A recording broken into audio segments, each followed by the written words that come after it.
أعوذ بالله من الشيطان الرجيم بسم الله الرحمن الرحيم وما أرسلناك إلا رحمة للعالمين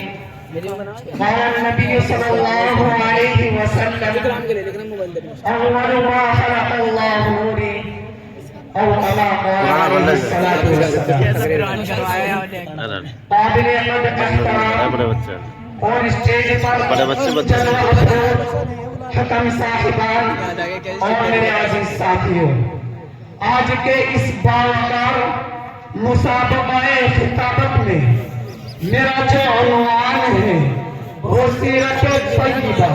رحمت دارین صلی اللہ علیہ وسلم ہے۔ حضرات، آج میں اس نبی کا تذکرہ کروں گا جس نبی کی تعریف رب کائنات نے کی، جس نبی کی تعریف تمام انبیاء نے کی، جس نبی کی سیرت کو صحابہ نے بیان کیا، پھر میں چاہتا ہوں اس نبی کی تعریف کو بیان کروں۔ ارے جو نبی تمام نبیوں میں اعلیٰ، جو نبی تمام نبیوں کا امام ہے، جس نبی کو ختم الرسل کہا گیا، جس نبی کی خدا نے قرآن میں یہ تعریف کی،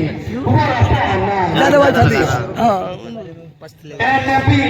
ہم نے تیرے ذکر کو اتنا بلند کیا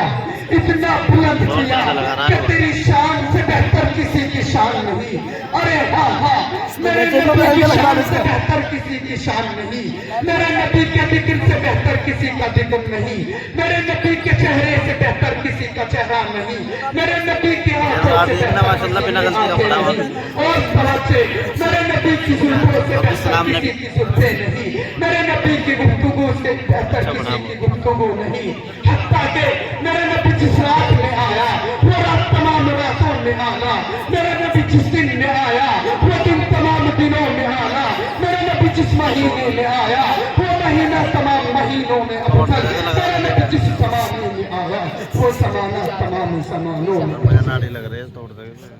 اور سنو اسلامی کے غجور نوجوانوں، میرا نبی اگر مکہ میں گیا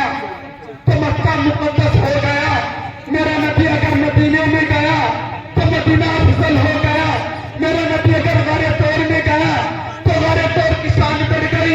میرا نبی اگر غار حرا میں گیا تو غار حرا کی تاریخ بن گیا۔ اور یہی نہیں، اگر میرے نبی کے قدموں میں ابو بکر آیا تو صدیق بن گیا، میرے نبی کے قدموں میں علی آیا تو عبد اللہ غالب بن گیا، میرے نبی کے قدموں میں عمر آیا تو فاروق اعظم بن گیا، میرے نبی کے قدموں میں عثمان آیا تو ذی النورین بن گیا۔ یہ ہے میرے نبی کی شان جس کا مقابلہ کوئی نہیں کر سکتا۔